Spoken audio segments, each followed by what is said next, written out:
নমস্কার, আজকের ব্লগে তোমাদের সবাইকে স্বাগতম।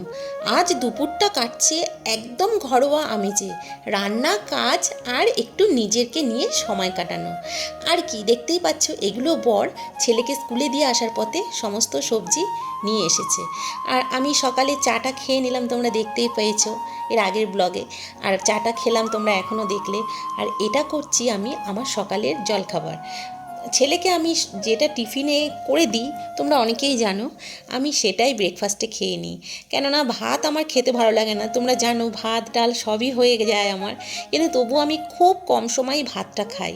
আর তাড়াতাড়ি করে ব্রেকফাস্টটা করে নিয়ে আমি দেখো, এর মধ্যে কিন্তু আমি এই আজকে দুপুরে যা যা রান্না হবে সব কিন্তু কেটেও ফেলেছি। দেখতেই পাচ্ছ একদম সাদামাটা আজকে রান্না হবে। আর দেখো, আগের দিনের মাংসর থেকে আমি অল্প একটু চিকেন 4 পিস হবে আমি একটু বাঁচিয়ে রেখে দিয়েছিলাম ছেলের জন্য, ওই টুকটাক কিছু করে দিই সেই জন্য। আর আজকে ছেলের জন্যই একটা স্পেশাল আমি আইটেম করব, যেটা তোমাদের সাথেও শেয়ার করব। আর দেখতেই পাচ্ছ আমি কড়াইতে এখানে দিয়ে দিয়েছি, কি বলো তো, তোমরা কি করে জানবে? অবশ্য অনেকে দেখে বুঝতেই পারছো, এটা হচ্ছে ইলিশ মাছের মাথা। হ্যাঁ, আজকে রান্না হবে ইলিশ মাছের মাথা দিয়ে পুঁই শাকের চচ্চড়ি। আর একদিকে বসিয়ে দিয়েছি, দেখতেই পাচ্ছ, আমি পাট শাকটা রসুন আর কাঁচা লঙ্কা ফোড়ন দিয়ে একটু ভাজা ভাজা করে নিলাম, তারপরে পাট শাক দিয়ে দিলাম। একদিকে পাট শাকটা হচ্ছে আর একদিকে পুঁই শাকটা হচ্ছে, আর মশলাটাও আমি করে নিচ্ছি। এইভাবে আমি কিন্তু রান্না আর সংসারের কাজগুলো একা হাতে সামলাতে থাকি। শুধু রান্না নয়, আমি এর মাঝখানে কিন্তু ঘরের কাজগুলোও আমি করি। যেমন আমার কোনো, তোমরা অনেকেই জানো, কাজের লোক নেই, আর আমি একা হাতে খুব তাড়াতাড়ি কিন্তু এভাবে আমি সমস্ত কাজ সামলে নিই। দেখো, এদিকে আমি পুঁই শাকটার আঁচটা কমিয়ে দিয়ে ঘরগুলো সমস্ত আমি মুছে নিচ্ছি। যেহেতু বাসি ঘর সকালে ঝাড় দিয়ে দিয়েছি, কিন্তু ঘর মোছা হয়নি, সেই জন্য ঘর পরিষ্কারের সাথে সাথে ঘরগুলো আমি মুছেও নিচ্ছি। কারণ সকালের দিকে পরিষ্কার করার সময় পাই না, এই সময়টা আমি রান্না বসিয়ে মানে আঁচটা একদম কমিয়ে দিয়ে রান্নাটাও আমার সুসিদ্ধ হতে থাকে, আর আমার ঘরের কাজগুলো আমি এক এক করে সব শেষ করতে থাকি। আর এই দেখো, এখানে আমার না এই রঙিন মাছগুলো দেখতে ভীষণ ভালো লাগে। আমার ছেলে কিন্তু বেশিরভাগ সময় এই মাছগুলো যত্ন করে। তার কারণ হচ্ছে ও মাছগুলোকে খুব ভালোবাসে। আর এগুলো ধোয়াধুয়ি তো ও করতে পারে না, এগুলো আমার বরই করে দেয়। কিন্তু মাছকে খেতে দেওয়া, টাইম মতন মাছের দিকে নজর, সবটা আমার ছেলে কিন্তু ঠিক রাখে। ওর বাবার যেহেতু কাজের চাপ, অতটা সময় হয় না।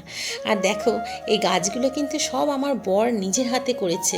এই গাছটা দেখো কত সুন্দর, কিন্তু এই গাছের একটা পাতাটা দেখছি একটু কীরকম হয়ে গেছে। আর তোমাদেরকে আর একটা জিনিস আমি দেখাচ্ছি, দেখো এই গ্লাসটা না আমার ভেঙে গেছে, জানো তো।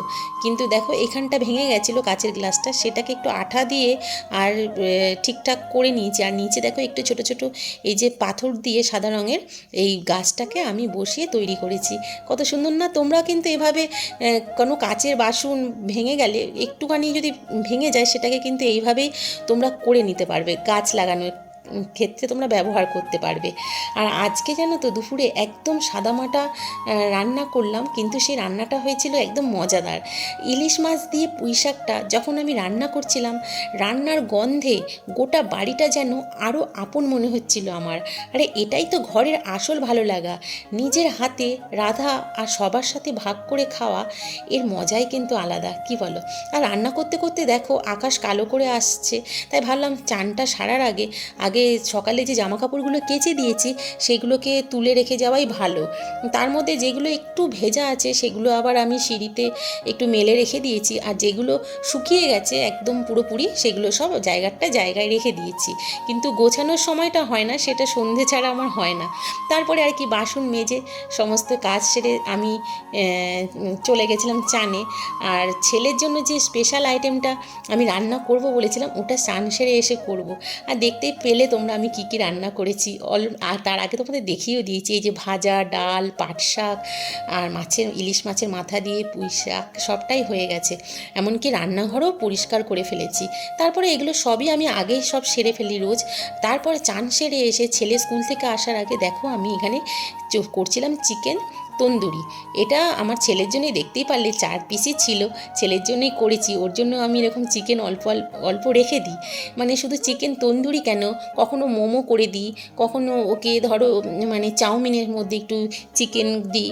আমাদের মতন মধ্যবিত্ত ঘরে এরকমই, যখন এই চিকেন আনা হয় না, তখন আমি সেখান থেকে এই 4-5 পিস একটু বড় সাইজের আলাদা করে সরিয়ে রাখি, যাতে ওকে আমি পরে এরকমভাবে কোনো কিছু খাবার তৈরি করে দিতে পারি। আর আমার মাইক্রো ওভেনে আমি অনেক রকম রান্নাই জানি, তার মধ্যে একটা আজকে করছি, তোমরা দেখতেই পাচ্ছ। এটা হচ্ছে চিকেন তন্দুরি। আর এটা ঠিক আমার ছেলে আসার আগে আমাকে এটা করতে হবে, কেননা না হলে এটা ঠান্ডা হয়ে গেলে খেতে ভালো লাগে না। তারপরে দেখো ছেলেও স্কুল থেকে চলে এসেছে, আর একসাথে আমরা দুজনে খাওয়া আর কি, রান্নাবান্না শেষ, এবার পরিবারের সবাই একসাথে খাওয়া। ছেলের সাথে দুপুরবেলা একসাথে বসে খেলে না একটা আলাদাই শান্তি থাকে। ঠিক সে শান্তি পেয়েছি কিন্তু আজকে দুপুরে। অনেক দিন হয় না, প্রত্যেক দিন একসাথে খাওয়া হয় না, আমি একটু পরে খাই, কিন্তু আজকে ঠিক সেই শান্তিটা আমি ফিরে পেয়েছি, মানে আজকে পেলাম, ছেলেকে একসাথে নিয়ে খেলাম। আর কি, দেখতেই পাচ্ছে ছেলেকে খেতে দিয়ে তারপর আমিও বসে পড়লাম ওর সাথেই।